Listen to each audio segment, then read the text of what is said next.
Hey everyone, my name's Andrew. This is the Canadian Starships live stream. It is our first live stream back after Wonderfest. Welcome everyone. I hope that you are having a great time. If you've been at Wonderfest, I hope you didn't get the convention flu. But we are here and Ken is here. Say hi, Ken. Hey everyone. All right, we are doing some things a little bit differently tonight. Different face cam. And anybody else notice anything different about the setup tonight? Well, that's a whole new backdrop and everything, and I really must say I did like that new intro. Did like what? Sorry? Your new intro. Oh, the new intro. Yeah, that was really nice. So there's the new intro. We've got some photos of the model lit up and some images of the model with the 650 scale Excelsior ship as well. So are you facing now what used to be your backdrop? I am. Okay. So that's different. That's different too. The whole shop's been recombobulated. So I got home from Wonderfest and I knew the shop needed a good cleaning, so I needed to do that. And my whole, basically everything on my YouTube background, because it was on the garage door, it was just like all those model box tops and stuff were just falling off. And so I knew I've known for a little while that I've had to do something about that. So new backdrop wall. Looks great. It is black. It's a black background with model boxes, like full model boxes with full kits on the very top shelf. We've got some photographs of the models from the model shop here on the wall, as well as one shot of which way am I going? Of the Galaxy class and the Excelsior class from Wonderfest on the screen there. So, well, we have looks like 11 people so far joining us tonight. We have AK is here. He says, "Woohoo! Cool. I'm first." We have Ken from Ken's Model Shop. Ooh, those are some nice pictures. And those are just the models. And we didn't have great lighting to shoot these in. Still turned out amazing. Yeah. Who else is here? Brian Daniels is here. Let's see here. Keith is here. He says, "Hey Andrew, hey Ken. Good evening." You know what? I should put this on the end of my live stream. That is cool. Ben's Builds is here. He says, "Love the new photos." And Ken's model shop again also says it looks really good. Trent is here. He says, "Hi, Andrew and Ken."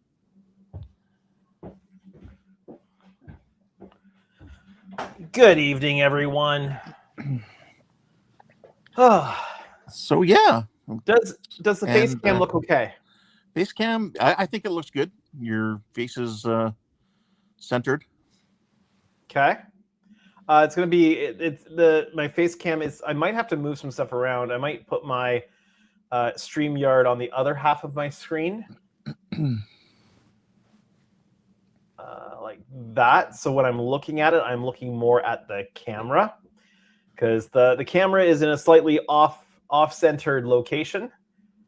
But we'll play around with it. We'll get things set. We'll figure it out. I kind of thought this angle was kind of good because you get to see some of this wall too, because there's some stuff on it, like the Search for Spock. So I mean the Wrath of Khan poster. My Starship, my Ships of the Line calendar is up there. There's an old my old license plate is up there. And in case anybody is wondering, there's 362 days, 2 hours and 51 minutes until I have to leave for Wonderfest. Oh, you got a bit of time then. Yeah, but I've got a lot of work to do before that. So, and I think that's what is that, the Kazon torpedo in the background too? Yes, it is. That's been on my. That's been on. Which side is which? Right there. Workbench for a while now. Yep. So blast from the past. Yep. All right. Who else do we have here? We've got Dwayne from one that I met at Wonderfest. Welcome. I mean, Wonderfest was good. In case anybody wasn't there, Wonderfest was good. You should go next time. Whoever has not been, if you have never been, definitely worth going. If you enjoy building models, building sci-fi models, definitely worth going. There's a ton of stuff in the contest room to look at. I saw a ton of Jody's models up close and personal. I have to say, what you see on his live streams and his video with his cameras does not do justice to the models that he makes. So seeing them in person is definitely the way to see those. Donnie's Orville was there, and now Donnie's Orville looked really good, and now he got an award for that. So just back here, cool to see. Just back here, I have a box O Orville. Cool. That was fully 3D printed Orville kit in here. That was printed off for you by Donnie. By Donnie, yep. Nice. And it's the same kit that he built himself, so we know it goes together well and looks good when it's done. So Denny is here. He says, "Good evening, everyone." As well as Michael Fontana. He says, "Hi from Pittsburgh. Hope all is well with you." All is well. I see that Ben is here, and Ben wanted me to make sure that I brought sets of masks and decals for the 650D. So I did, in fact, do that. And I got a gift. Nice. Because we were talking about it on stream, right? Yes, I had even sent you a link for it. Yeah. So he comes up to the booth and he's like, "I've got something for you." And he pulls this out. I'm like, "Wow, that's perfect. We were talking about that." Yes. So I cameras. So I have this now. I haven't even had a chance to open it up and look at it yet. Great gift. But I am going to need to do a little bit of airbrushing once the Chiller Girls, which we'll get to tonight, the Chiller Girls, once they are fully masked, then I'm going to first lay down a layer of the matte clear coat. 2 reasons. One, that's going to seal in the masking tape that we're using so that we don't get copper down into the grooves. The second thing it's going to do is it's going to create a nice surface for that copper paint to adhere to, because the clear parts are very smooth. And I don't want to sand them or anything to be able to get the paint to stick. So the matte clear coat will help with that as well. Almost like putting an adhesion promoter down on them, which I did not do. I'm not doing an adhesion promoter now. I'm just going to put the same clear coat that's on the rest of it because it won't affect anything else. Dwayne is asking, is that Orville assembled with magnets? No, it's glued together and seam filled, just like any other. There might be some panels that could be magnetized to be able to get into it, but apart from that, no, it's assembled traditionally. So he says, "I really don't see myself doing competitive Starships unless it's a print. They're so good." Competitive Starships, like putting stuff into the competition at Wonderfest, that kind of a thing. I would assume that's what he's talking about. I'm assuming that's what he means. So, all right. I have software here somewhere. And Ken's saying hopefully he'll make it to Wonderfest maybe next year. Yeah. Very nice. So did anybody copy your template for your buck? No. Oh, that's unfortunate. Sorry, just playing around with the exposure a little bit. That might be a little bit better. Denny is asking, are there any models of the Protostar? I'm sure there are files available, but I haven't seen anything yet. And on another note with science fiction stuff that you're really interested in, unfortunately, I see that they canceled Stargate. They canceled the new Stargate before it even got out of the gate. Yeah. Pun intended.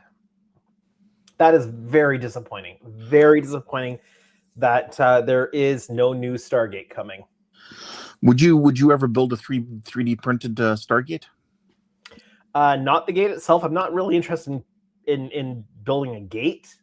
I like the ships, so Okay. I definitely will build at some point build a Daedalus. I'd also like to build Destiny at some point as well. So those would interest me. Building those would interest me. So let's see. Are we caught up on the chat? No, we just had Power Ranger Donnie just jumped in here. He says, hello, Andrew, and all. Hope everything is well despite the passing of Peebo Bryson, Anthony Head, and Ned Jarrett. All right. Well, welcome everybody to the live stream. Should we do some live stream work? I think that's what we're all waiting for. Okay, so what are we doing tonight? I might need to reposition the upper camera because all you're going to see on the upper camera tonight is this. Yes. I mean, that's probably nice to look at, but it's not actually, the work we're doing is not kind of a top-down thing. So more of a side angle. Yeah, so I'm probably gonna have to move the camera.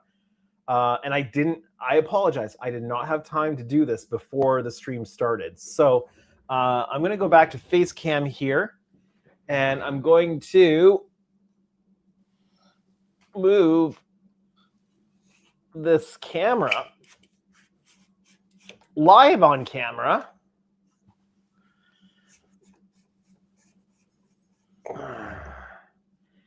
And we're going to try to see if we can get an angle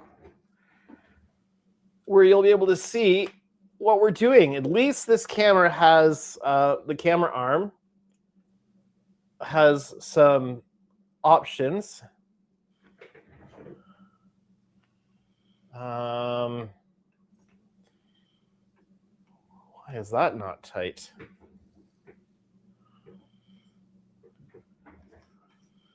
Is it too many options?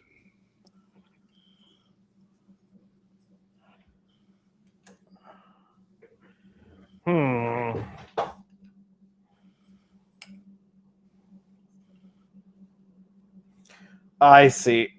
One moment, please. Need one of those technical difficulty screens. Yeah, the arm just came loose. So that's what happened.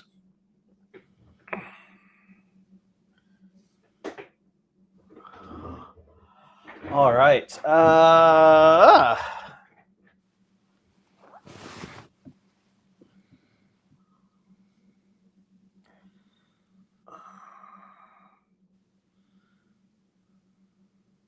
mean, the camera is upside down right now, but I can fix that. Because what we want is, let me just flip the camera for a moment. Flip, flip. And then where's my camera controller? You'll be able to see in one moment. Please stand by.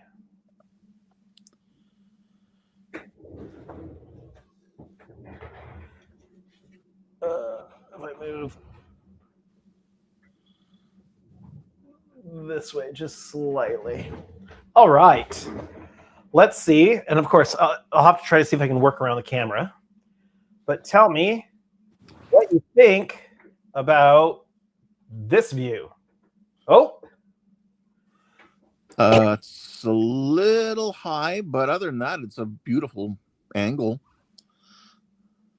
There we go. That's terrific. There we go. A little out of focus, but pardon? A little out of focus there at the aft end. Yeah, it's seeing more towards the front end. Oh, there we go. It focused. Yeah, it'll focus might change a little bit as we work on it, but that's what we are working on tonight, folks. We are going to work on getting the chiller grills masked ahead of putting copper paint down. Now I need my sharp number 10 blade, number 11 blade, which is on the back bench here. I need my straight edge, which I have. I'm going to put a fresh, brand new number 11 in my X-Acto knife. Do you have a overhead camera as well for your desk? Not asking for much, are we? Well, I'm just asking if you're going to be doing stuff there. Okay. I'm thinking of the people. Except, nope. Okay. It seems to be okay now. It was having some trouble there for a moment. Yeah. I'm not sure what was going on there.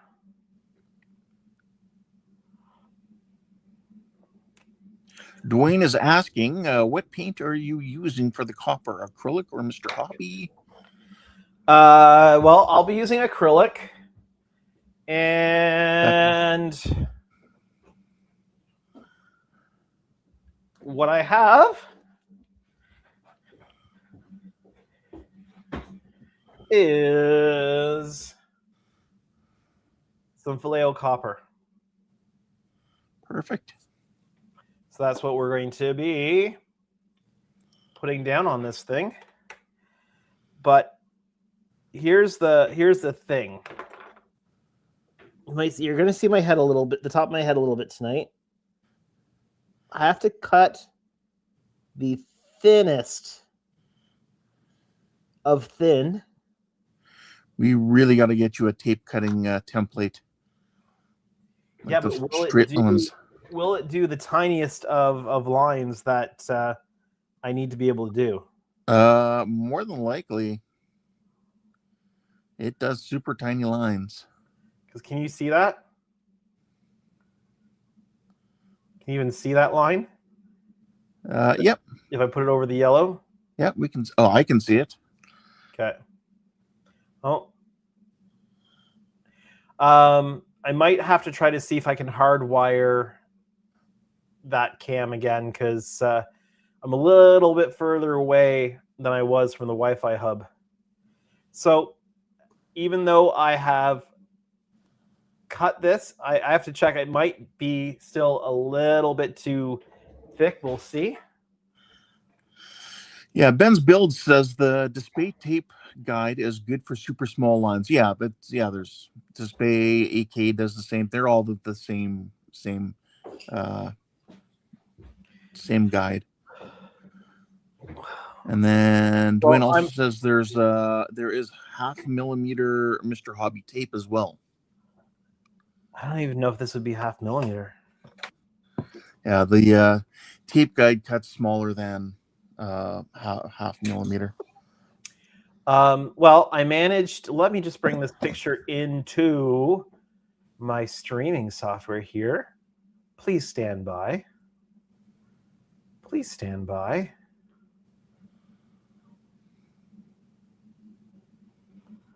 So this one here,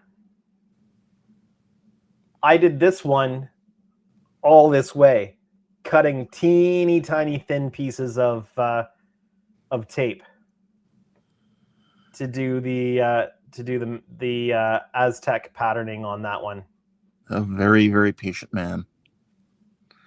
Well, everybody assumed you could not paint the Enterprise E back when I did this. So the prevailing thought was you can't paint it. You have to do the decals. The decals.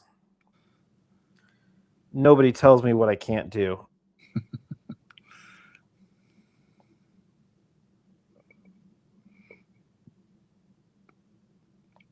There's a bit of optical illusioning going on here. I need my toothpicks.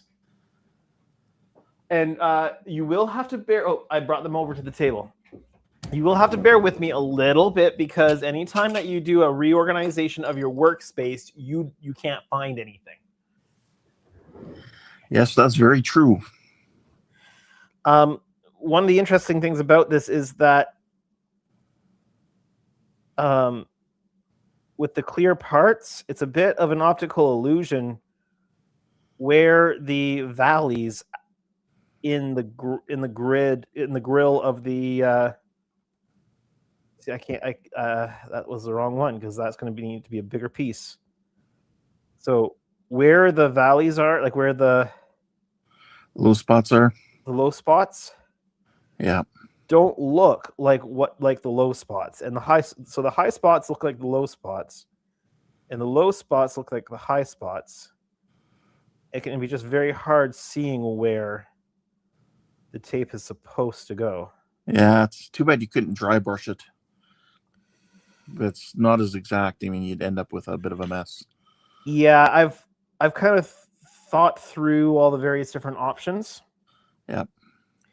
And I keep coming back to masking and airbrushing the copper.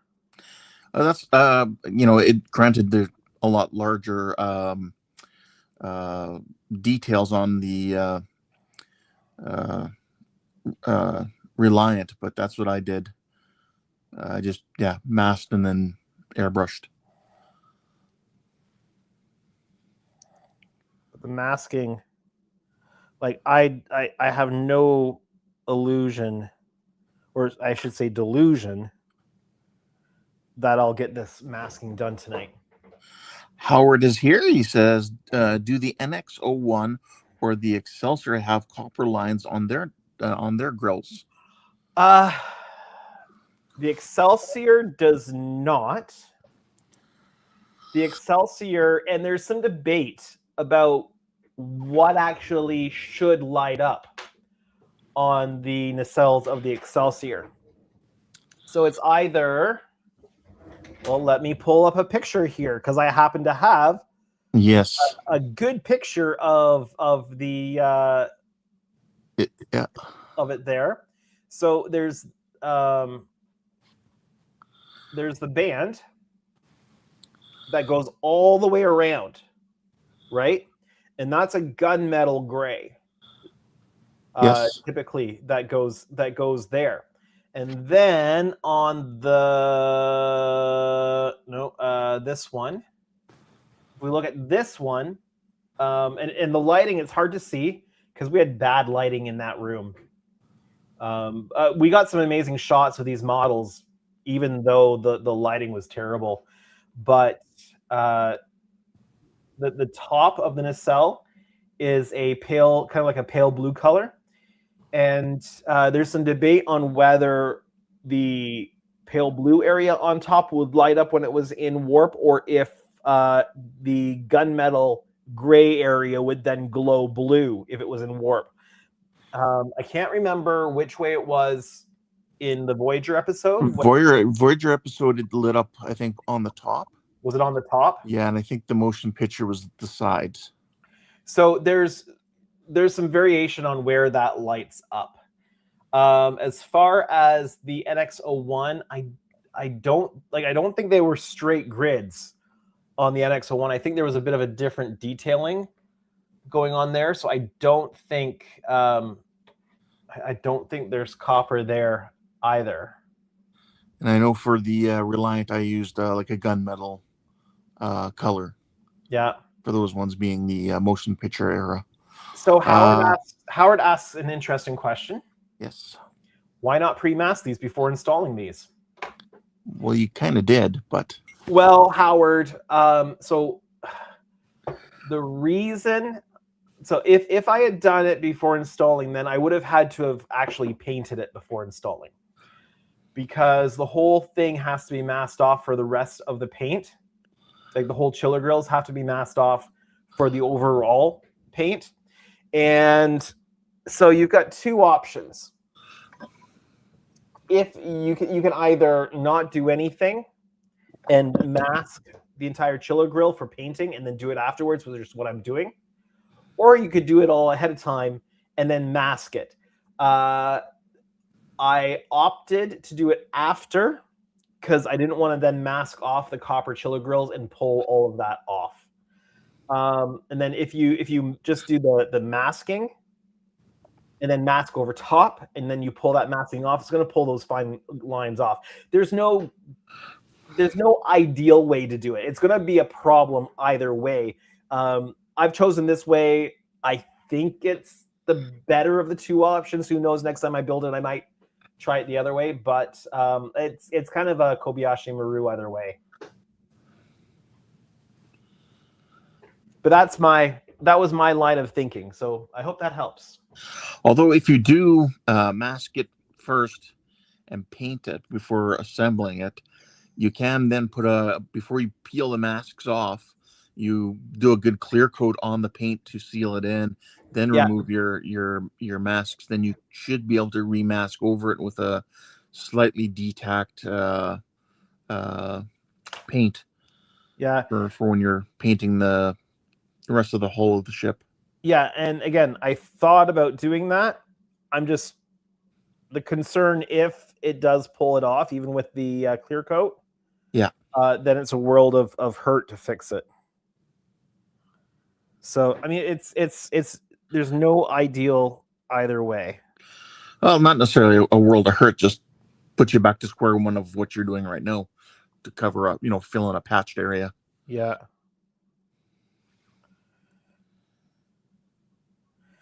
I mean, either way, it's going to be slow, tedious work. It's just whether you're doing that work on or off the model, right? Correct. Doing it on the model. What was that? I said correct. Very true. Yeah. Doing it on the model just means that you've got the added work of having to work around it being on the model. The upside I found with my experience of doing this with the Reliant was the fact that it's flush. It's not recessed in like it is on the D. Oh, on the Reliant, it's flush? Yeah. Like the main body, you don't have as much recessed in area like you have there. Okay. I mean, the lines themselves are recessed in, but the main contact series, yeah. The chiller grill itself is flush with the outside. Yeah, it's flush with the outside with just some recesses going inward. Yeah. Okay. Howard says that makes sense. And yeah, it was 6 of one, half of the other, and I chose the way I thought was going to give the best results, but without doing it both ways. And I guess I could have done one model one way and one the other, but I mean, it's really hard to know what the best option is going to be until you're in the trenches doing it, as they say. Yes. Gordon is here. He says, "Hi, guys. Welcome." I'd wave, but my hands are occupied at the moment. Anybody have any questions for me about Wonderfest? Ken, do you have any questions for me about Wonderfest? Did you manage to give away a lot of the masks and whatnot you made? So I only managed to take 4 sets of masks with me. Okay. And I did not bring any home. Oh, well, that's good. Did you have a good time? I did. Well, that's good. I was able to produce a whole bunch of content, yet somehow managed to still participate in everything. Funny how that works. When you bring a guy with you to do the content for you. Yes. So Howard's asking, so what about the Grissom? Did that have copper lines or the refit? I believe it was more of the refit.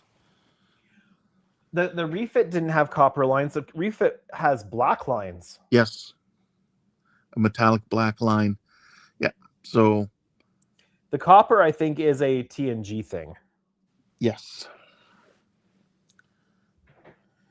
In fact, so the Don Shoko Enterprise D, the nacelles are, like, the chiller grills are terrible on that kit, because the chiller grills are part of the top piece and part of the bottom piece. They actually split in the middle of the chiller grill, which is an interesting way of doing it in theory, but in practice it's terrible. And I was considering, in order to fix it, to make it look better, to actually take, I think I've got a little piece here on the desk. Oh yeah, I found it. So I was actually considering taking some of the magnet wire, which is a copper color. Yep. And laying it down in the grooves. Well, I mean, if you wanted to get really technical, you could get the self-adhesive chrome, or sorry, copper colored, well, what do they call that stuff? Car modelers use it and stuff, for making like chrome bumpers, stuff like that. It's just a big sheet of a metallic, oh, and I've even got some down on my hobby desk. Yeah. Anyways, it's just like, it's almost like that duct tape, where it's the metallic aluminum foil tape, but this is a lot thinner, and you could technically, it'd be freaking nightmarish to do it, but you could, cover the chiller grill in that, and then push it all into all the grooves with like a toothpick or something, and peel away, and then just leave the stuff on the high points. Yeah. But yeah, there we go. I'm just switching over to my thanks guys. My handheld. Bare metal foil. Yep. That's the stuff I was thinking of. So yeah, Brian says switching over to my handheld to show you what this would look like.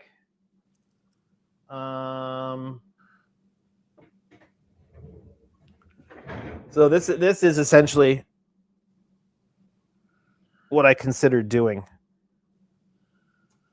But if you could keep it straight enough, it would look, it would look okay too. It would look okay, but my concern was getting it adhered. Yes. So I didn't know how well that would actually adhere there. So then the Helios kits came along, and the client opted to upgrade to the larger model. So it's on the shelf and probably future, Andrew. But the way things are looking right now, and the potential lineup of projects, looks like I might not get back to that 1000 scale Don Shoko for a very long time. Well, it's there. It's not gonna. Well, it shouldn't go bad. It's also an old way of doing the electronics. So. Oh, okay. Because I wasn't using the scale electronics inner lighting system when I started it.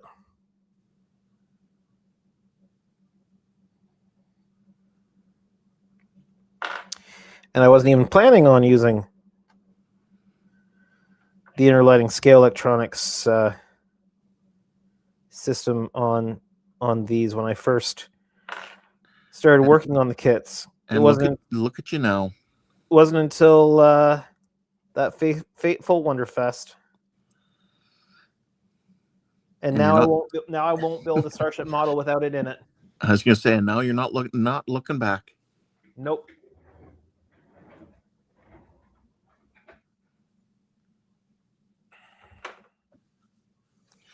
Well, when you had your handheld camera there, the few lines of masking you had in there looked really nice and straight. That's for sure. It's the benefit of them going down into the preformed grill lines. Creates an area that helps keep them perfectly straight. All right, it's we're just about 40 minutes in. Did you want to do a commercial break in a few minutes? Yeah, I was looking at that. Let's get this tape down, and then we might look at doing that. For anybody who's new to my channel and doesn't know how we do things around here, YouTube wants us to run commercials, and will not be very diplomatic in when it chooses to run commercials unless we intervene. So I have chosen, and this piece is no good. I'm gonna have to cut another piece. Every so often I get cutting the piece wrong. What we do is we choose to manually run them in a convenient time so that you, if you get hit by the ad, don't miss out on anything important. Like the arrival of Doug Smith. Welcome, Doug. Welcome to the live stream. So for anybody who is just joined, wow, that camera is frozen. Okay. So you say, do you have two pairs of glasses? You're putting one on. There was another set still on the table. Yeah, sorry. I have reorganized my studio, and that has some implications for some of the technology too. So I'm gonna have to work on that a little bit. So tonight we are masking the chiller grills on the 650 scale Galaxy class. That if you were at Wonderfest, you would have seen this at the Scale Electronics booth, live and in person. Yeah. So this is the last big major thing that has to be done. There are some smaller things that need to be taken care of before she is officially declared it done, as my son would say. I had forgotten to fix those light leaks on the impulse engines on the main impulse deck, so I need to do that. I lit it up at Wonderfest. I'm like, oh, I forgot to do that. Well, we have a new viewer here in chat, Duck, and he says, commercial breakaway. I'll move the viewing seat to the workbench with you instead of the kitchen table. All right. Well, welcome to the live stream. So yeah, so we are doing the tedious, meticulous work of masking off these chiller grills so that we can do the copper coat. And the idea is that when the model's powered down, the chiller grills appear copper. And then when she's powered on, the chiller grills glow that beautiful warp engine blue. And of course, we're not going to put a very heavy coat of copper on. It's just going to be a very light, essentially a very light misting, just so that the sense of the color is there, but as much of the blue light as possible will shine through.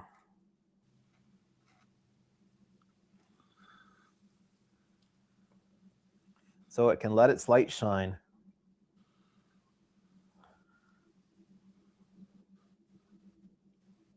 There we go. So what I'm basically doing is finding that trench by feel, because on the clear part, you can't really see it. Yeah. So I'm finding it by feel and then using the toothpick to lay the very thin strip of tape down inside the chiller grill. So before we go to commercial break, let me grab the mobile camera again, because I can get nice up close and personal with it. Share your camera. go. Doug Smith says you're way above my league, dude. Beautiful enterprise. There we go. And don't worry about this gap in here. I'm just using the shorter pieces up where the shorter pieces fit, just so I'm not wasting the tape. But that's what it's looking like. Looking good. Of course, we'll have the big long pieces. They'll be fun to do. A little bit of overlapping. Yeah, well, I'll have to use multiple long pieces. Yeah. The question is going to be, where are we going to end up with diminishing returns on how much we use at once? Because there's going to be, it'll be like getting all tangled up and stuff. So yeah, exactly. But we want to use longer pieces to keep them as consistent as possible. So we'll see. All right, so we are going to take a quick commercial break. I promise I will do nothing important while we are on commercial break. So, ready? Are you ready? I'm ready. You're ready? Everybody ready? Apparently YouTube's not ready. Well, that's apparently odd. YouTube's not ready for the commercial break. Yeah, want to know anything about Wonderfest while I fix this slight?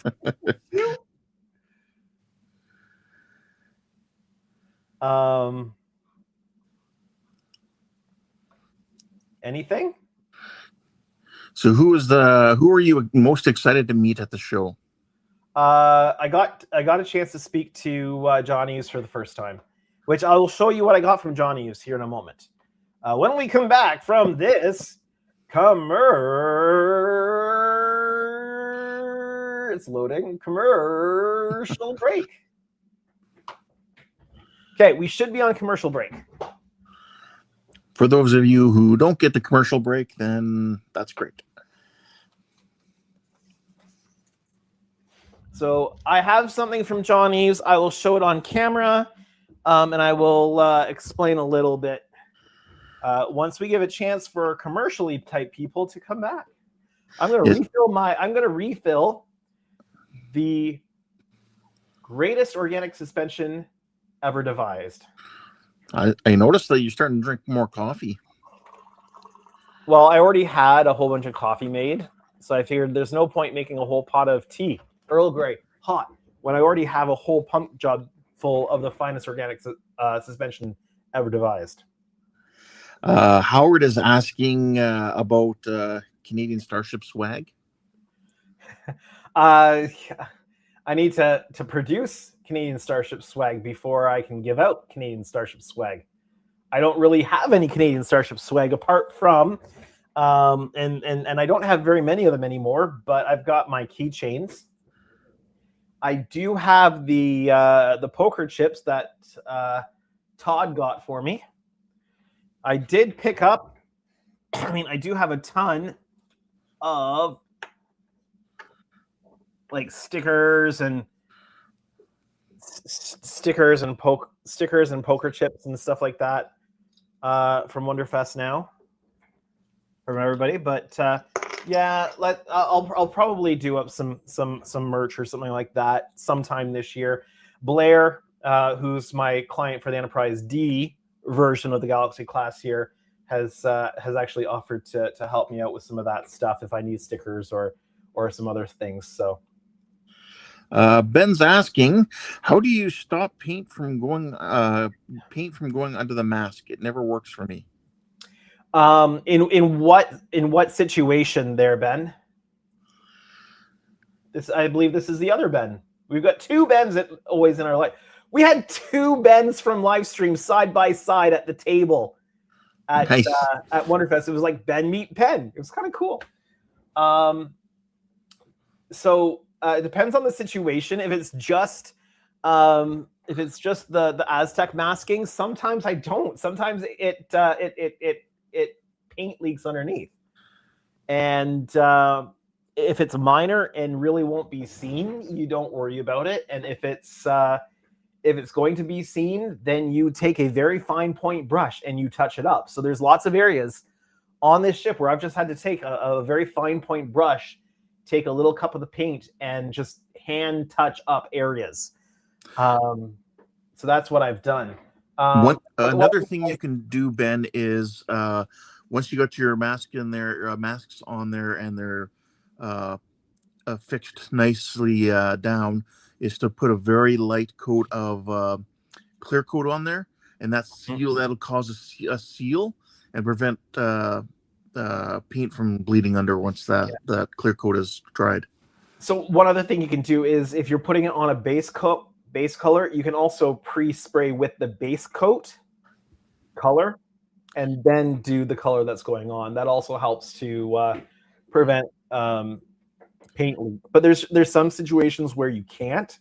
Again,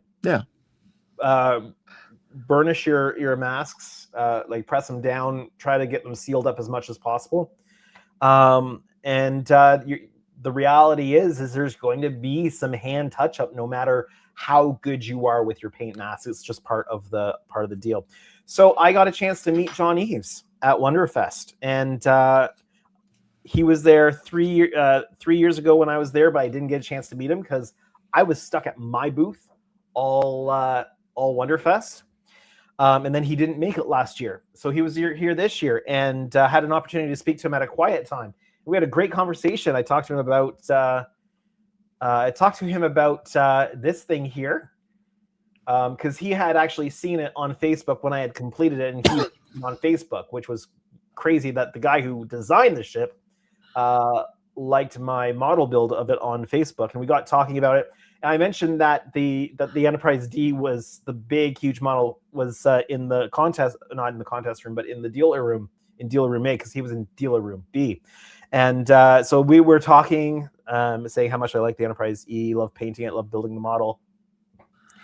And he said, I want to give you something. And he reaches back and he grabs this.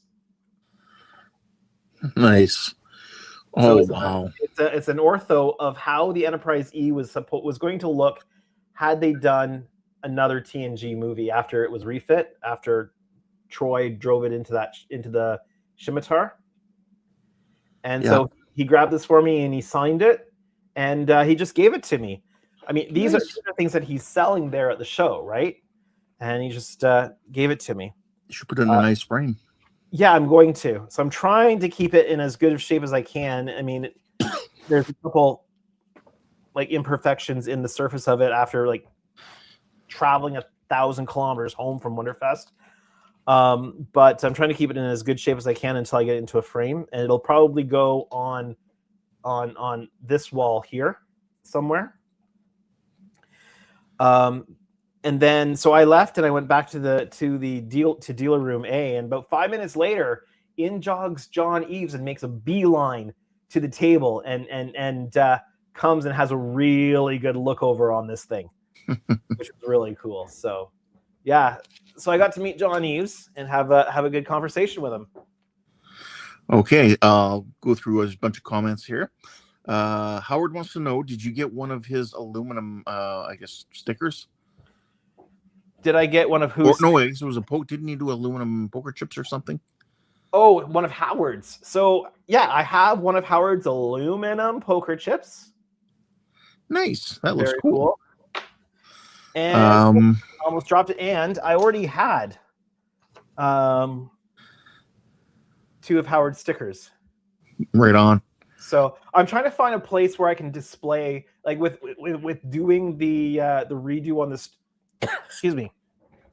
Doing the redo on the studio, I'm trying to find a place I can put this stuff up and display it so that you can see it on the like in my videos and stuff like that. All right, we need a new fresh piece of tape, and yeah, I'm gonna have to do something about this overhead camera. I'm probably gonna have to do a hardwired thing. Well, you're cutting tape. I'm gonna read some more comments here. Okay, sounds good. So Ben wasn't sure what you meant by situation. So like what I meant was, are you talking about like an Aztec pattern on the surface? Are you talking about like where it's rough a rough surface or a detailed surface, and it's hard to get the masks to sit down properly, or some other kind of edge case, unique kind of placement of them. Like, for example, the masks on the back of the nacelles don't sit down well because it's complex curve and on the model, but it's like flat vinyl, right? So it's hard to get it to sit down. I was just wondering if there was a specific use case that you had in mind, or just kind of in general. All right. Ben's Builds says, I totally forgot about the 2 Ben moment at the booth. And John Eves is such a sweetheart. He stopped and spoke to me for like 10 minutes in line when I just waved to him. Doug Smith says, gloss surfaces will allow capillary action to make the tape leak. Flat clear prevents leakage for me. And then Ben says, okay, I've heard other people say burnish, but I don't know what that means. And that's basically you're just pressing it down, like rubbing it into place, rubbing it, in this case, you'd be taking a toothpick or something to make sure each of those pieces of tape are in that trench, basically. Yeah, essentially, you just want to make sure that it is pressed down to the surface of the model as best as you can. Now, I mean, there's situations where you don't want to do that because you don't want. Am I on the right camera, by the way? Yes, you are. Okay, good. There's situations where you might not want to do that because if you push down the masking too hard and get it too well adhered to the model, you might end up pulling paint off. Very true. When you're done. So I mean, it's a kind of a case by case situation, and that's why I like to detack my tape or anything before masking. Yeah. Well, there's some precautions I always take. For example, except for I didn't on the chiller grills here, and I'm probably regretting that now. But I always first thing I spray down, for example, on a model after cleaning the parts, is an adhesion promoter. So I always use an adhesion promoter before priming. Right. And I find that helps to prevent any of the paint from coming up off the surface of the model when you're in the masking stage. So, for example, I use the adhesion promoter before I did the primer coat on these. Now, I also did a gray primer,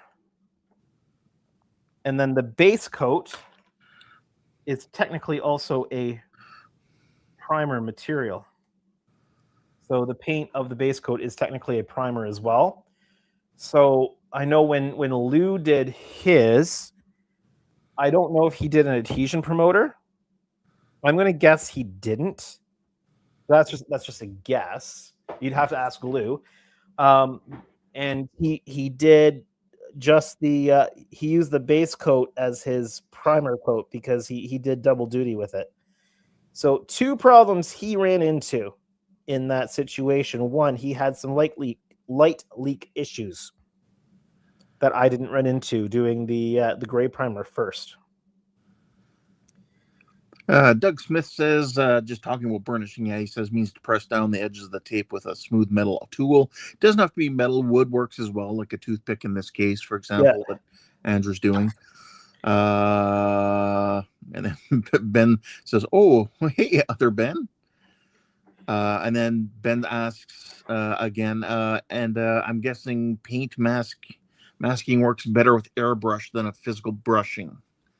And then, Doug Smith here says, yes, absolutely. Yes. You can do brush painting, but at that point you want to do more of a dry paint brush, almost just enough paint so you can kind of dab it in.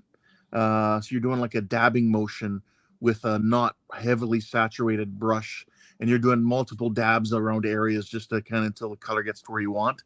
That's one way to do it. It's less likely to give you paint leaking, paint leakage. So yeah, you can do it. Just airbrushing is much easier to do it with. Definitely more time efficient to use an airbrush. Yes. Yeah, but Ben, if you don't have an airbrush and you still want to use mask, or you're masking off something, even if it's on like an airplane or something like that, yeah, you can do it with just a brush that's almost to the dry brushing stage, but a little bit more paint, and then just start, like, usually a big round brush works good. You can just start dabbing around the entire area you want to paint. Yeah, just like that.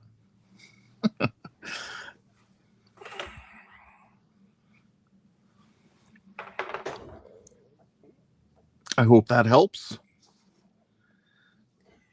And that's been Tricks and Tips with Ken. Yeah, so Ben, do you have an airbrush?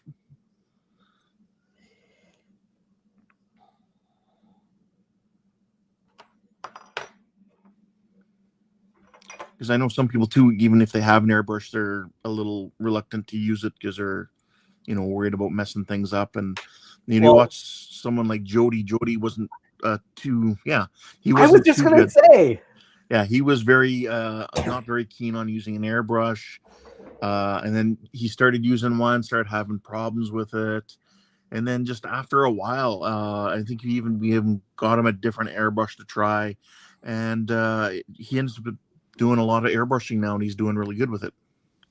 Yep. So Ben Spratling says, I guess I thought I had a smooth surface and burnished the mask well recently, but some glossy black enamel paint run under and overran the lighter colored areas. I'll try the dabbing thing. Yeah, try the dabbing thing next. If you are going to airbrush, just try and put a clear coat down. Let the clear coat, seal in around the tape. Or like Andrew said, even just paint some of the base color on over the area to seal in the between the tape and the mask, or the mask and the area you're going to be painting over. Brian Daniel says he has 5 airbrushes. Woo. Andrew has at least 3 that I know of. Well, I've got 2 that are non-functional now. Yeah, I've got 3 as well. So I have a burner. Oh, it's right. So you technically have 4, but 2 of them don't work. I've got the one new one that's that works pretty well, and I also have a cleaning kit for it now. Yes, you do. Courtesy of Ben. Doug says, once you start using an airbrush, it becomes easy in a short time. Yeah, very true. Very true. And now I'm at the point where I'd rather airbrush anything over using a paintbrush if I can. Yeah, I mean, there's still use case scenarios for paintbrush, but definitely. But if I can get it to be done with an airbrush, I'd rather do it that way. Oh, Brian says he has different cup sizes on all 5. My Harder and Steenbeck one came with 2 color cups.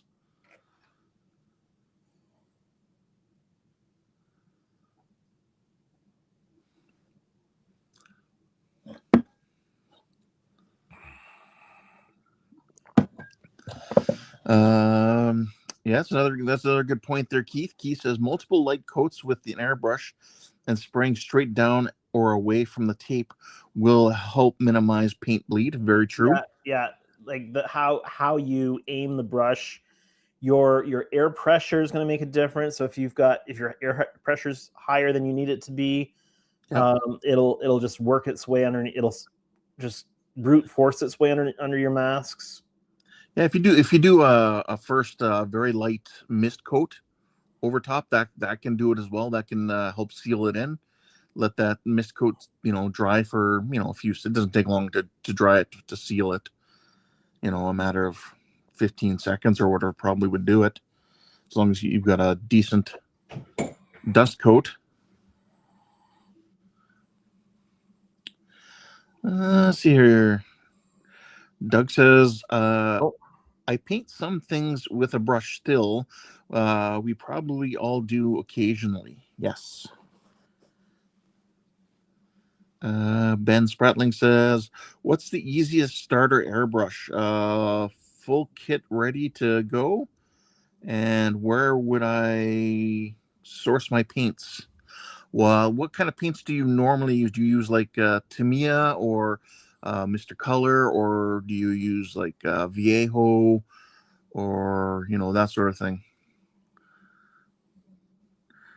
Are you more into acrylics, or are you into enamels? Enamels, yeah. Or are you into lacquers? Make the room blacker. Yep. I don't use enamels a whole lot these days. Yeah.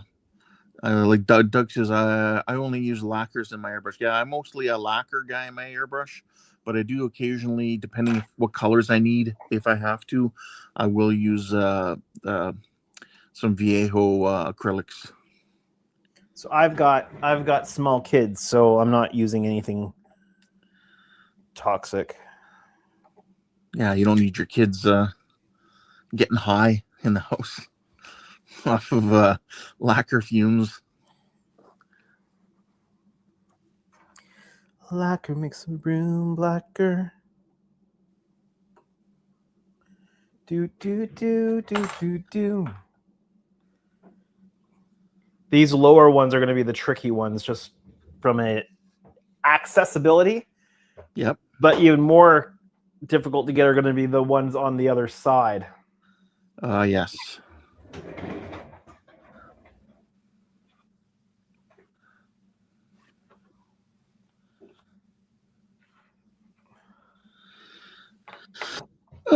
We got Heavy here. He says, I use all of them depending on a use case. Yep, very true. Very true.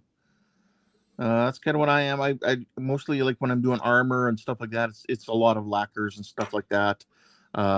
Doing like say my Reliant build, it's acrylics. Yeah, and there's a few enamels type products that you can airbrush, but I don't have a lot of enamel paints per se. Doug Smith says Hobby Lobby has a good airbrush and compressor set for like $80. It comes with 3 needles and cleaning tools. Ben Sproutling said, I normally use Tester's enamel, whatever water-based acrylics in the middle bottles of the racks at Hobby Lobby, and Krylon or Rust-Oleum spray paint off the shelf at Lowe's for unusual colors. Okay.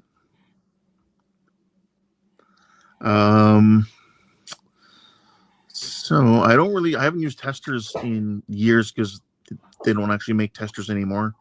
I think anything left out there is just old stock. The old school bottles. Yep. Those little squared off bottles.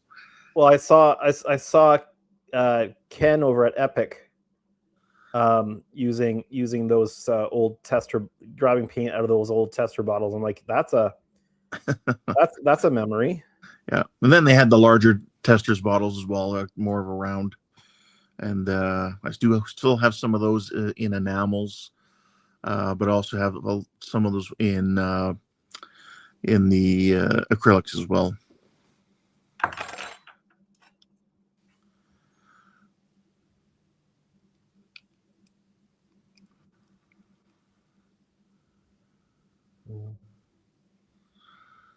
Okay, so Ben says, I'm not saying those are good sources of paint. It's just all I know. Some good ones, depending which way you want to go. Tamiya is usually pretty good. I don't know what you're building. So Tamiya is good. I enjoy hearing how various different people pronounce the different names of paints and things. Yeah, Tamia, Tamia. Well, I heard somebody pronounce it in a way that I'd never heard before the other day. Can't Okay, remember where it was I heard it, but it's like, oh, I haven't heard it that way before. it's like Viejo or Vallejo.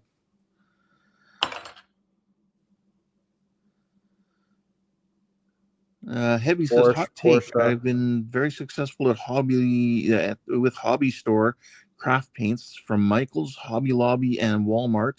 So adhesion issues, and I've got builds over 20 years with the paint still holding. Yeah, that's what I'm using, those kind of paints. That was recommended by Mask Design for their masks. Well, and I'm using Boyd was their a mask big set. proponent of those craft paints. Yeah. I normally wouldn't use that because a lot of stuff I do is armor, aircraft, that sort of stuff, and just slowly getting into Star Trek, Star Wars, which is kind of things I really wanted to build in the past. Yeah, so there's nothing wrong with that. It's whatever paint you get along with, that's use that. Let's see who else. Doug Smith says, I like Tamiya and AK real colored. Yeah. Does AK like that kind too? AK has both a lacquer range and a... No, AK the person. Does AK like that kind too? Oh, yeah, I don't know. I was trying to be funny. Yes, I finally caught what you said. I just hadn't seen anything Keyword from AK trying. in a little bit. But yeah, AK does both lacquers and enamel, or sorry, not enamels, acrylics. Thank you. So yeah, and Doug also says I use enamel to brush paint. Heavy says Japanese usage of M is mi mamu. So ta miya. Okay. Trent says MIG Atom paints are amazing. Yes. Oh, there's AK. He laughs. He says, I never used my paints. So he's never used AK paints. Trent says spray like lacquers, brushes like acrylics. That's the MIG Atom paints, yes. Heavy says back to craft paints is not an adult money or budget issue. It's great for teaching color theory and understanding the color wheel. For 79 cents US dollars, you can get an experiment without worrying about cost. Very true.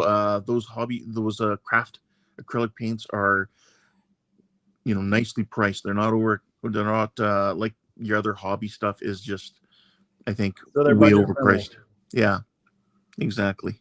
That's very important for learning. Most people in the hobby. Yep. And for just learning too, you're not wasting as much money if you're just learning how to airbrush, for example. We're getting a lot of chat going on, which is good. Yay! Keeps me occupied while Brent Spratling says, I hate the water-based acrylics. I want something else. That's why I'm asking. So Tamiya has what they call their acrylic range, which just means, which is more of a alcohol base, is my understanding. It can be thinned with lacquers, or it can be thinned with like acrylic thinners or water. So it's kind of a in-between range. They do have a strictly lacquer range, but their regular acrylic range is kind of a hybrid acrylic. So that's a good range, but their colors are pretty limited in what they have, more around military stuff, that sort of thing. But it's a very good paint, in my opinion. Let's see here. Ken's Hobby Shop says, I use Tamiya acrylic and their lacquer paints. Yep. Like I said, they've got really good paints. Like I said, but the problem is their color range, is not necessarily the best. They're starting to get more better colors in the lacquer, the newer lacquer range, than they are adding colors to the old acrylic range. Let's see here. Doug Smith says Tamiya acrylic are solvent based, very good paint. Brian Daniels, he says, I've been doing armor and Star Trek for 40 years. I was also a tanker in the U.S. 3rd Armor Division in the late 70s to 87. Cool.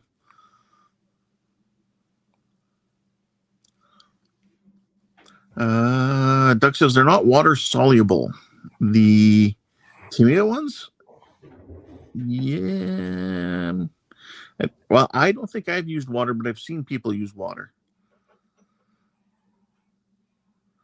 Heavy says, Andrew, I'm a little leery of looking like I'm jacking your live stream, but if people want to see what craft paints can achieve, my current E/D build is on Facebook group. Same one you're on. Wait, I'm on many of them. Which one is it? And he says, at Doug Smith 41. Ken's Model Bench said, when I started back into the building models, I used Model Master enamel paints before I switched to Tamiya. He says it's the Star Trek modelers. Star Trek Modelers Group? Yeah. And so if I just search... I'm creating a post. Doug Smith says, I was a chemist. Take my word for it. Okay, I'll take your word for it.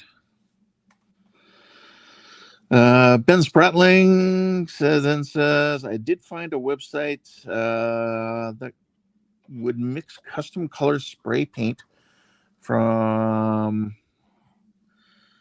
CMYK spec. And they do like little vials. So I'm wondering if the little vials are intended for airbrushes, something to try. Well, if it's spray paint, they're matching the spray paint spec. I mean, if you can thin down a paint generally thin enough to go through an airbrush, then yeah, you can airbrush it. Generally speaking. Heavy says Star Modelers Group as Joe Devar.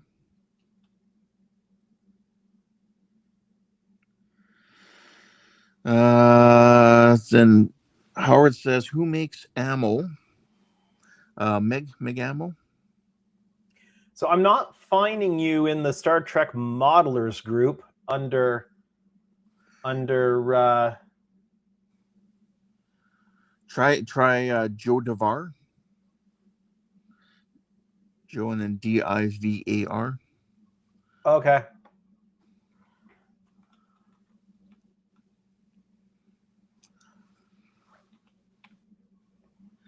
Been saying, thanks for the advice, guys. I'm a little modeled out from my 2-week sprint for Wonderfest, but maybe in a week or two when I get back to it, I will try some of these suggestions.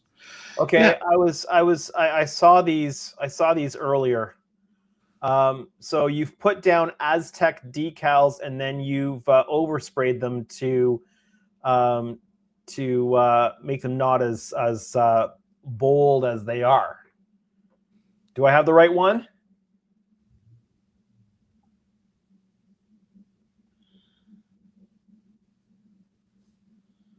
Is that the right one? I'll wait and see what he says.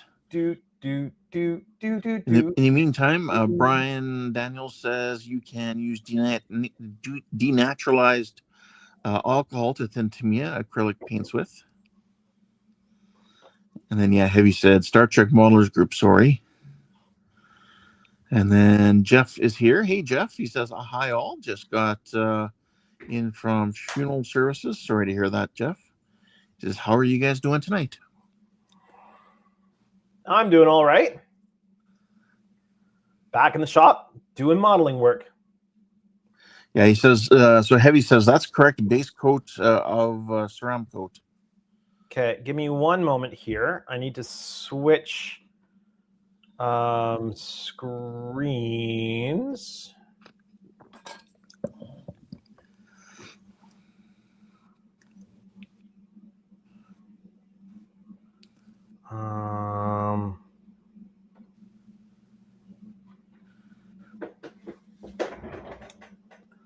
One moment, please.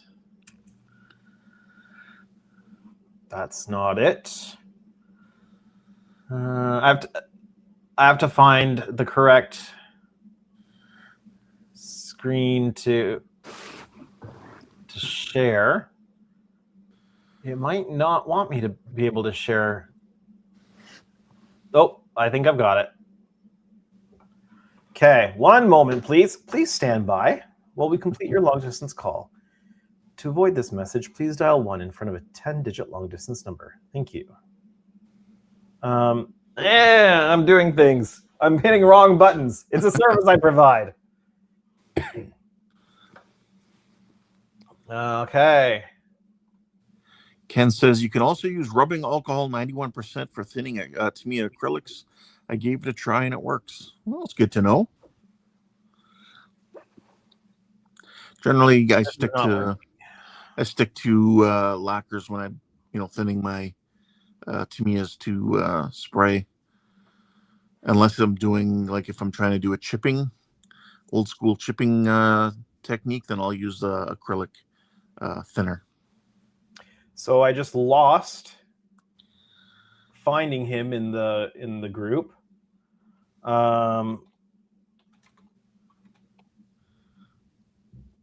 One moment, please. There we go. Save image as, and which scale is this?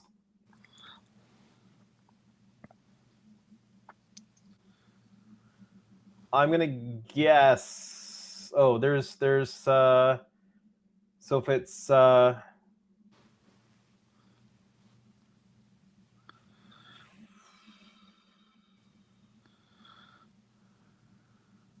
20, 30, 40 centimeters across. No, 36 centimeters across. No, it's more than that. 40 centimeters across. What is that? Is that this one? Yeah, I'm gonna guess it's the 1400 scale that's in the pictures. And where are we here? One moment, please. I keep losing where I am. Well, Ricardo's here, and he says, hello, Andrew, and everyone on chat. Hey, Ricardo. And again, I must say, Ricardo, congratulations. You did well at Wonderfest. So this one. Okay. So it was, it had the decal. Oh, I'll show you a before and after. Save it. Pull it up. Bring it in. Bring it on screen. So here's the before. Okay, yeah, that did tone it down nicely. That's definitely the decals, and yep. And then he's put an overcoat over on it. I would not go any more on that overcoat. That's almost, yeah. You don't want to go any further with that overcoat. But that definitely dulls that bold pattern that those decals have down. Steve Martin is here. He says, greetings, gents. My stash continues to grow after Wonderfest, buying faster than I can build. Yeah. Sounds about right. I can't remember if I cut the... Yeah, I think I cut the tape. And then Heavy says, yes, the AMT 1400. Yeah. Sometimes it's hard to tell in pictures which skill kit, especially when the kit's not been assembled and it's just like a saucer part. But I think because the 2500 has the neck attached to the saucer, doesn't it? I'm not too sure. Jeff says, I thought one of the 2Ds was finished, or was it just taken to the show of the person you were building it for? 99% there. What we have to... I didn't have the chillers grills done before the show, mostly because it's just a very tedious and time-consuming endeavor, and I did not have time to do that before Wonderfest. So, and Heavy says, thanks for the advice. I was thinking it was one pass too much as well. I still think it looks good though. yeah, I would just say don't go any further. That's definitely the time to stop. Yeah, I was looking at that one earlier today.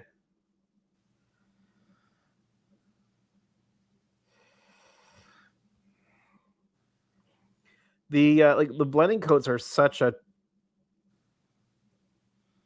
tricky thing because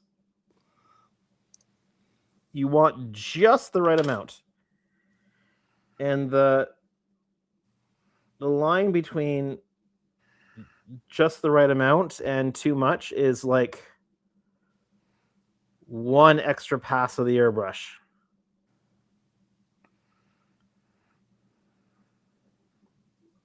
Sometimes. So I'm always very conservative in my blending coat. So I have a question from Brian Daniels. Used to be in the armored in the U.S. Army. Do you build a lot of armor, or do you build like a mix, or are you more sci-fi? And also, even though I'm Canadian, I'm still going to say thank you for your service.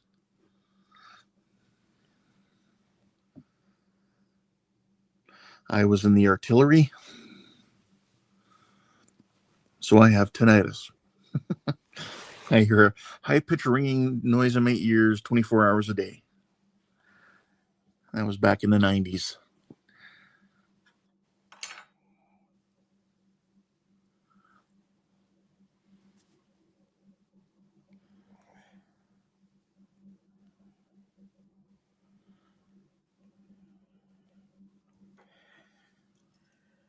This one's being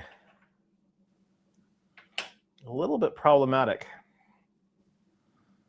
Just curling up, or just the angle that you're trying to work at? There's a small defect in the part. It's making it a little bit tricky, and then the tape's just because of the angle I'm working on it at. The tape is having a hard time settling into the right spot in the groove. Oh, that's cool. Brian says, he says, I build a lot of both. Thank you. Oh, no, sorry. He says, yeah, he says, I build a lot of both. Thank you for your service. And so do I. Yeah. Doug Smith says, I'll build anything, but I prefer World War II airplanes.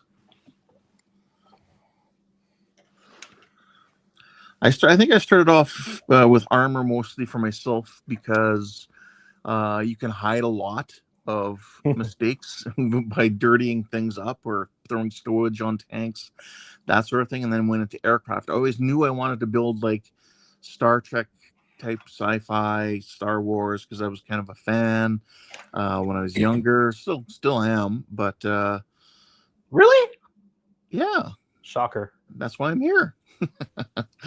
Yeah, but now I'm just trying to learn those skills. The good thing about Star Trek is the ships are generally, for Federation ships, they're cleaner. Yeah, what's weathering? Exactly. Well, I mean, there's the rust ring on the TOS Enterprise now.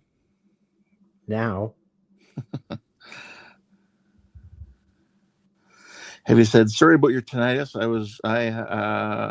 was made fun of for wearing ear plugs foamies from day one. I'm glad I did it after 20 years. Yeah, no, it sucks. See, Howard's here said I built a mess. So Ken, what was the very first model you ever built?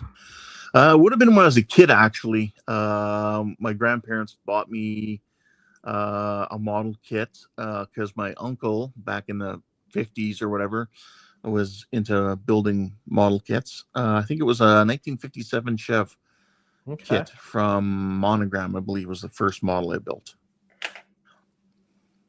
How about you? I don't know what model company it was. That's impressive. But my very first model was a Air Canada 747. Cool. It's from the 80s liveries, where it was the red line down the windows and the old like the traditional Air Canada logo on the tail. Yep. In the white logo on the red tail. Nice. Back when Air Canada actually had 747s. For me, I just saw the that same kit I first built, or at least the first one I first remember ever building, was that 57 Chev, and it was repopped a few years ago by Round 2, because they own all that old stuff. Mm-hmm. And so I picked one up, actually, and it's sitting in my stash for me to do one day. Yeah. All right. Well, it is 10:30. We're going to take one more quick commercial break. We usually do two. And if you're new to the channel, we have taken back control over YouTube's, excessive use of advertisements, and we are limiting them to 2 per stream.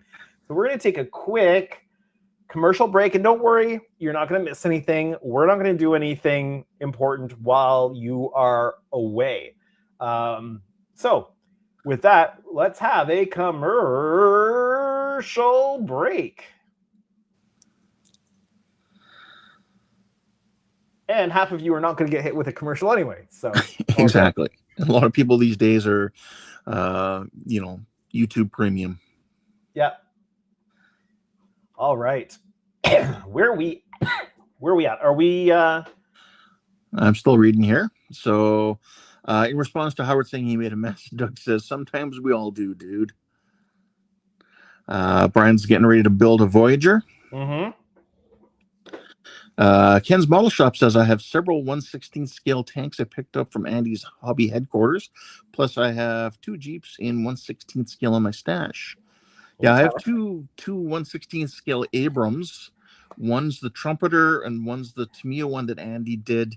That's the RC kit body, but without the RC innards. So I have those 2, as well as a number of other 1/16 scale ones I need to work on.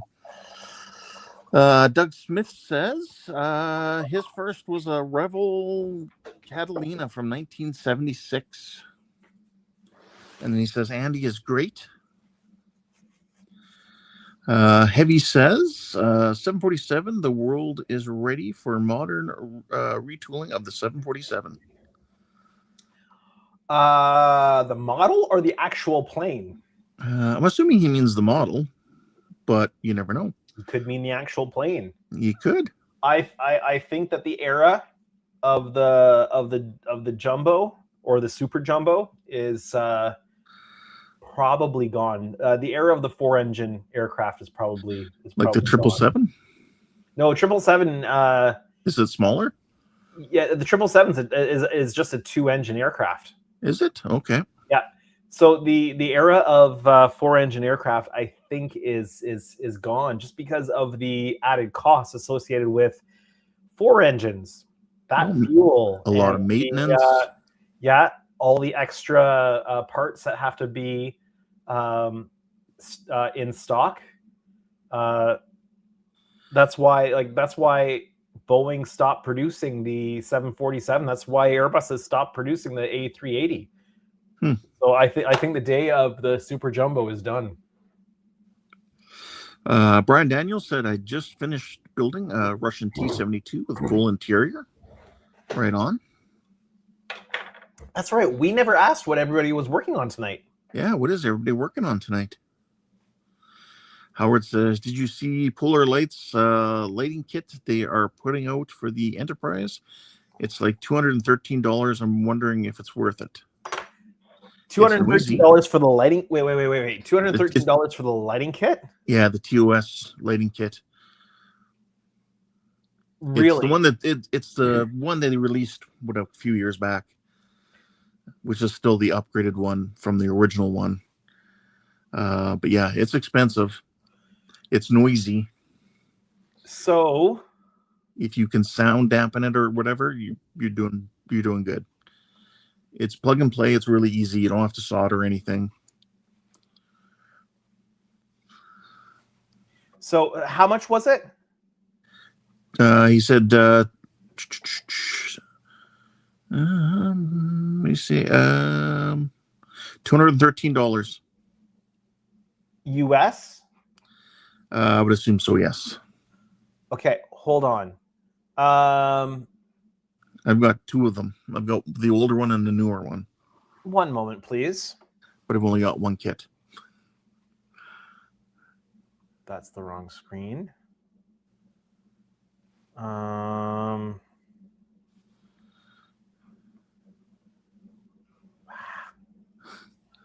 Sorry, I've changed my setup here. So, okay, you can get from Scale Electronics the inner lighting kit, the Pro Starter Kit, for 215 Canadian right now. I don't know what that works out to. Well, I can probably do the switcheroo. For $155 USD, you can buy the Pro Starter Kit, which gives you the controller.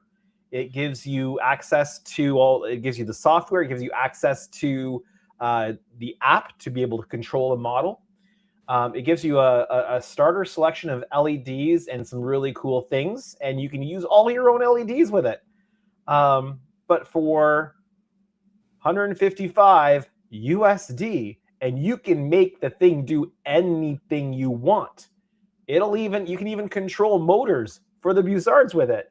You could put motors for the Buzzards and these really cool circular LED things in it and be able to make it do anything, any color, any way. And apparently it's a lot cheaper than the round 2 lighting kit that will only do whatever round 2 decided it should do. Yes. Although it is specifically laid out for that specific one model. Yes.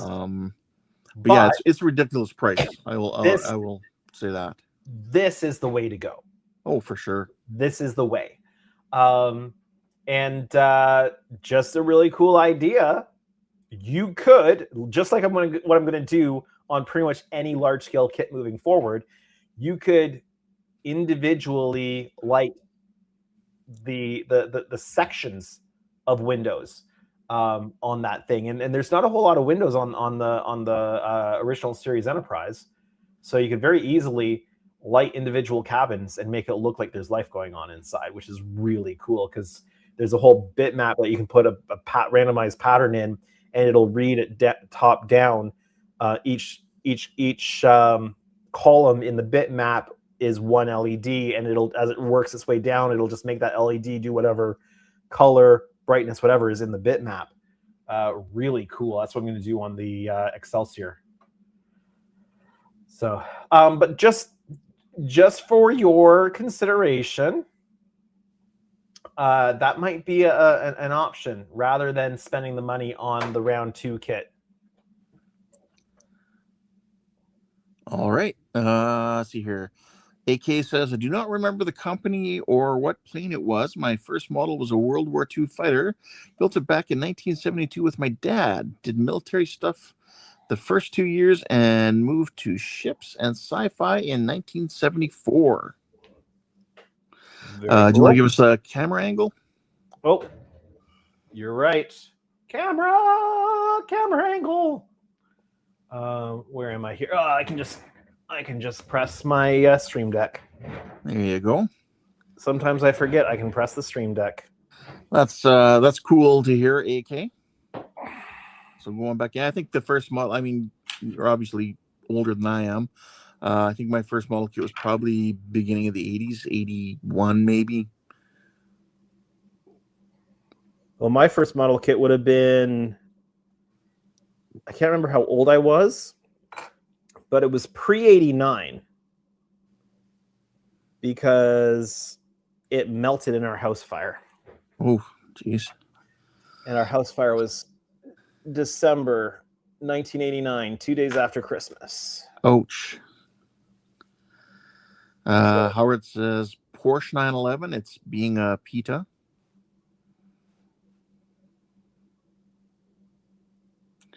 Doug Smith says I'm working on Tamiya Japanese destroyer. Yuki Kaza, 1/350th. Brian Daniels, the Refit Enterprise in 1/350 scale. Cool. Doug Smith, I see you posted something in Discord. I didn't see what it was. It popped up the top of my screen there. Stephen Martin, no, too expensive lighting kit more than the model. Yeah, very true, Stephen. I agree that's way too much for the lighting kit, especially for what it does. It should be a $60 lighting kit, maybe something like that. They are repopping the TOS kit. I need a second TOS kit because I have 2 lighting kits. So they're repopping it with 60th anniversary boxing. Okay. So they're going to charge more for it? Probably. Howard says, then I'll get added costs of the duty tax still, which will bump it back up. Like he's talking about the inner lights stuff. I mean, still worth it. And then Howard said, shh, don't listen. Andrew quoted another franchise. What franchise did I quote?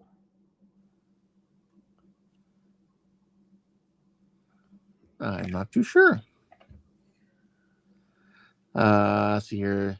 Steve Martin said, get a board from Tenant Control. Lights from Evans Design cost less than $100.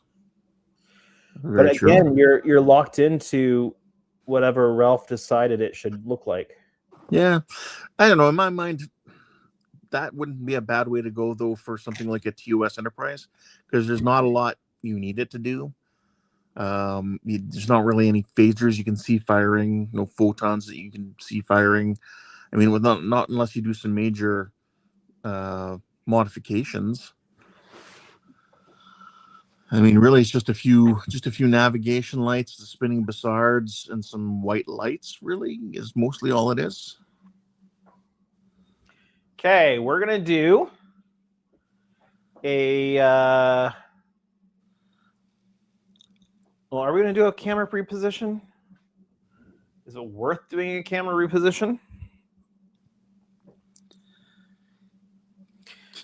Keith says, I'm waiting for my Scale Electronics Pro set to be delivered. Yeah, when did you order it?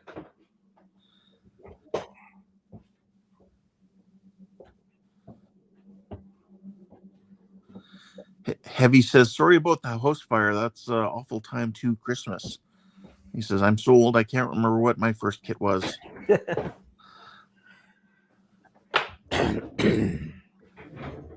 Steve Martin says, I ordered Andy's starter kit. Super excited about some of the lighting effects I will be able to do. Yeah, super easy. You just have to get into it and hook up some lights and start playing with it. That's the best way to learn. So Doug says, I posted some pictures of a kit bash I did last year in Sci-Fi Header. All right. I'll have to check that out. I guess Star Wars you'd mentioned? Did I? I know Howard says this is the way, like the Mandalorian. Don't we say this is the way? Oh. I don't know.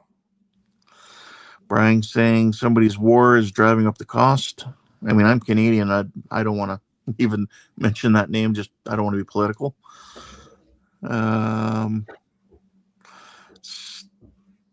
Stephen Martin says Andy Inner Lights. Just so we know which Andy it is.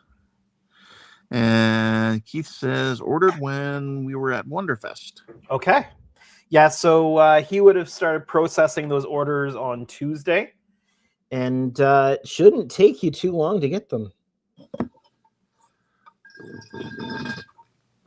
They come right from the UK, or?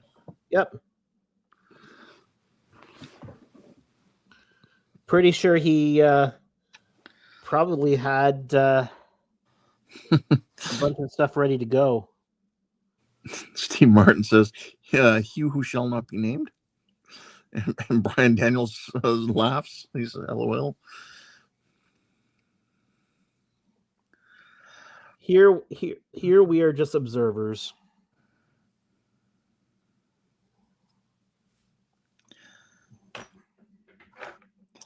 Keith says it's in Chicago at the moment. Oh, it is fast. Oh, really? Yeah, he must have gotten right on top of sending stuff out, which is good. Not everybody is on top of stuff like that. So,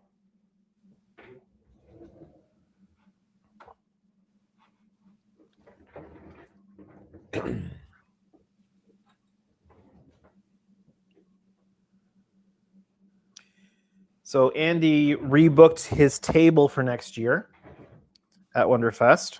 Right on. And this time around, just as a bit of a added safety thing. Yeah. Oh, what are you laughing about? Oh, Brian's comments. Okay. Mr. Poopy Pants. So just as a precautionary thing, because stuff happens. He's put my name down as a co-vendor. So like me as Canadian Starships. So okay. If something happened and he wasn't able to make it from the UK, so right. whether flights or visas or who knows what all else, the table's not lost, and he could just send me stuff, and I could literally run his booth for him and still have a place to host my model. What are you hoping to have there next year? The Excelsior or B, whichever one it is I end up building right away. Okay. And which one it is I build just depends on whether... Well, it's likely it's probably the Excelsior. Oh, okay. So my Enterprise B will probably stay on hold and be built at a later date, which I guess might actually be even better for you as far as following along on the build, because it'd be pretty much exactly what you're doing. So you're doing the NCC? Well, one or the other. They're pretty close. Like most of the journey will be the same. Yeah, it's just around the impulse engines, the around the bridge area, the shuttle bay, rear shuttle bay. Yeah, I think those are the main changes. I think everything else is pretty much the same. So I'm hoping a lot of the masks will be the same. I'm hoping. If that's the case, if you're doing the NX. Well, a lot of it'll be stencil work and repeated stencil work. Yeah. Where you'll pull the stencil off and just move it to the next spot. Doug Smith is asking, are there troughs in the mold that you're using to lay the tape on the nacelles? Yes, there are. So I'm masking the inner portion, like the trough part as opposed to the raised part. And the raised part will get the copper. Yeah. Yep, definitely what I'm doing.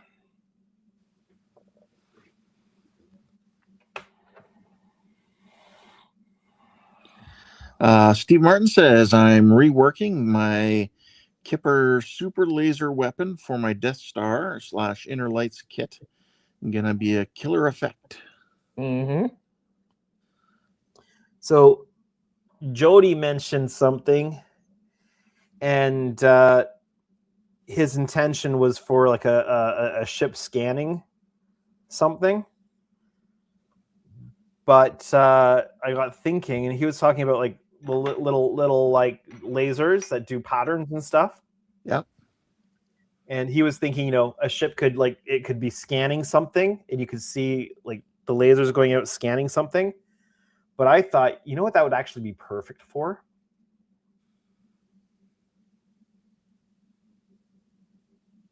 What's that? Tractor beam. Oh, there you go.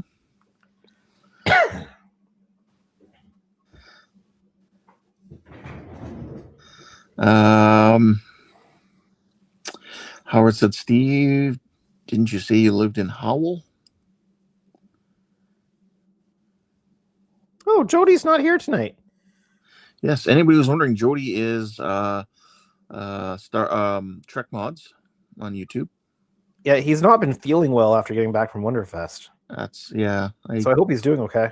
Yeah, I hope so too.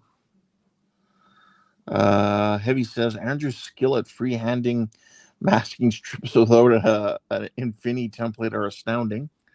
I think he's got some practice. Well, that I showed Enterprise this. E. I showed this. Oh, I showed this earlier. All hand masked. No masking sets existed for this when I did this. It wasn't until after I did this that mask design decided that, oh, maybe we can do up a masking set for this. And that's 1400 scale. That's not like it's some 1400 large scale. Yeah, it's not an overly huge scale for that size of a ship. Yeah. He says show off. So one of the pictures right here on my wall is this picture. But just the background. Where's my mouse? There it is. Just the background cut out. And let me see if I can just pull that up on screen here quickly. Let's bring that in. And same picture. There we go. Nice.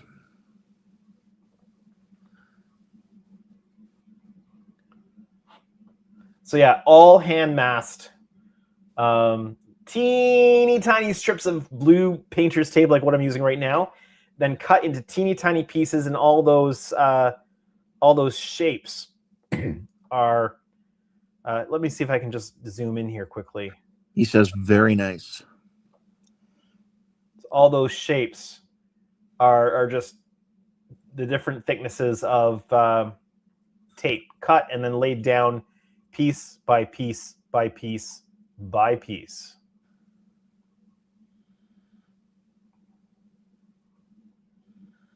Howard says Andrew might get to my reverse Aztec in that blue. There we go. I've got pictures somewhere of it in tape. In the blue tape. I know I've watched the videos. Steve Martin says, great job, Andrew E. I used wallpaper decals on mine. Never again. Well, like I said, the convention was when I built that was that you can't paint it. You have to use the decals. Guys that were like pretty well known in the modeling world were telling me, yeah, you can't mask that. You have to use the decals. Ben Spratling says Cricut makes a paint masking roll for their vinyl cutters. Might be slightly easier than hand cutting.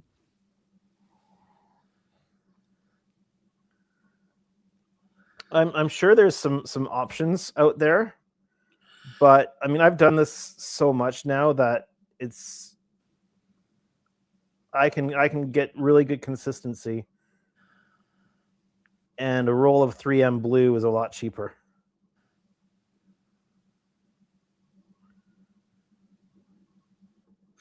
And someone would actually need to go around and actually program like the pattern for the mask if someone were to do it for like a Cricut or one of the other vinyl cutters.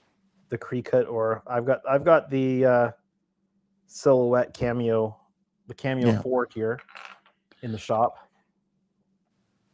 You have to be careful with really fine pinstripe type things in the vinyl. Sometimes they're not cut perfectly straight because there is a little bit of variance in the machine. But it's like I have to when I cut those window masks, I have to bring the speed down, and I have to use the sticky mat, like the backing mat, and put the vinyl on the backing mat and do it, because they're relatively small items that are being cut and have to have the precise cuts that don't work. So we have a little conversation going on about where people are living, and I'm just not going to read that. They're just talking amongst themselves. That sounds cool. Sounds like some of them are familiar with those areas, possibly having lived there or currently living in those areas.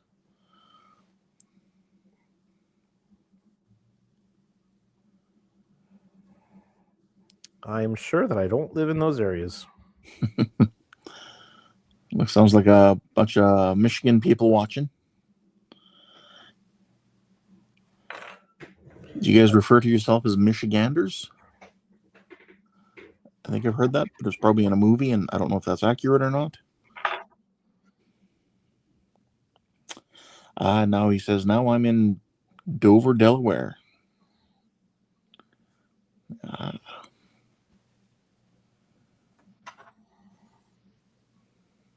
I know of Dover in the UK. I was not aware of a Dover in Delaware. Though back in the day we were naming places, we borrowed a lot of names from countries where people, a lot of the settlers were from.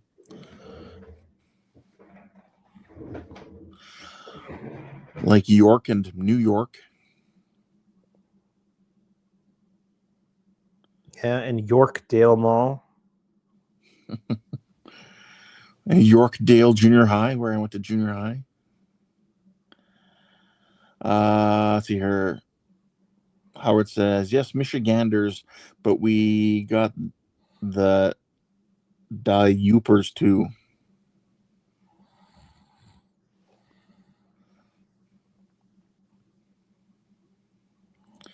Well, I have to say, Andrew, I think you kind of found what your maximum length is. Like, it's curling up, but it doesn't seem to be getting all like messed up on you too bad. Yeah, I don't think I want to go too much longer than this. Speaking of going much longer, you're just a few minutes away from your normal ending time. I don't know if you're going to go a little longer tonight or not. No, it's been a tiring week, a busy day, and I do have to work in the morning, so I'm going to be ending roughly on time. All right, so just a few more minutes left in the stream, everyone. Yeah, I just want to get this piece down. I don't want to leave it hanging. Brian's saying Capital Delaware. Ben Spratling saying good seeing some of you all at Wonderfest. Thanks for encouraging me to take some of my dioramas there. Norm interviewed me for Tested. Right on. That's cool. Very cool. Steve Martin says, yep, Michiganders from the Great Lakes State. We need to get together at some point. Norm's cool. Norm came back and looked at some of the new details on the Enterprise D. Ben says, my work isn't exactly photorealistic, so I never imagined he'd be interested, but he said it was charming. Cool. Howard says, or the Milton dwellers, we carry our map on our right hand.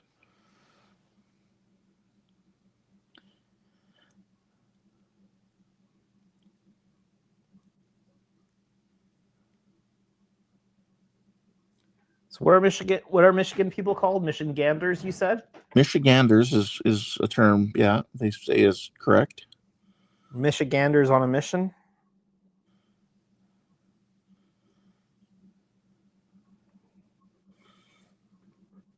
I see what Howard's saying. Yeah. He says, or the mitten dwellers. We carry our map on our right hand because Michigan's shaped like a mitten. Oh. Interestingly, we don't ever stop in Michigan on the way down to Wonderfest. Well, it's so close. It's not really, We typically stop twice in Ontario. So typically our first stop is just a charge. Yeah. And that's we typically stop in Cambridge. And then we'll stop one more time, typically in Comber before we cross the border in Windsor. We'll stop, we'll charge, we'll have breakfast, we'll use the washrooms. And then from there, our next stop is typically Findlay, Ohio.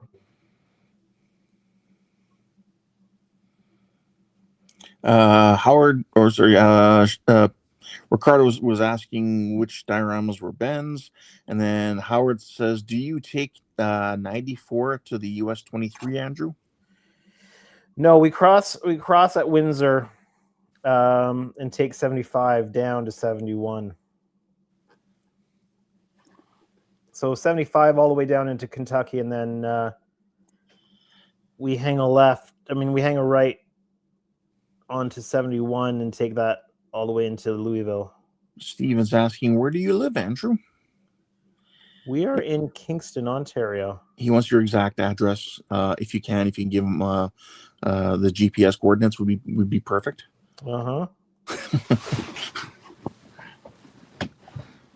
If you're unfamiliar with Kingston, Kingston is at the east end of Lake Ontario, where it turns into the St. Lawrence Seaway. So, all right, let me grab quick the mobile cam.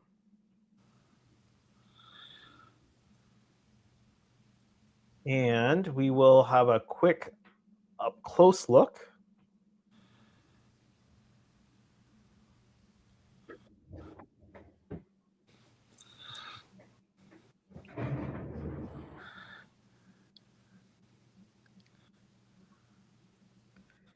And we've got it starting to go down this way.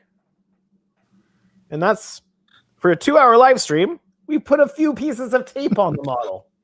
But we got to hang out with all you people, which was awesome. So that's what we've done. So I hope you've enjoyed watching me put tape on a model for 2 hours. If you did, make sure that you hit that like button. If you're new to our channel or you haven't done so yet, you can hit that subscribe button today. You'll make me very happy if you do. I mean, the thing's in the way, but there's 3,066 subscribers so far. So if you're not subscribed, hit the subscribe button. But for now, my name is Andrew. Our producer tonight has been Ken. Have a good night, everyone. Good night.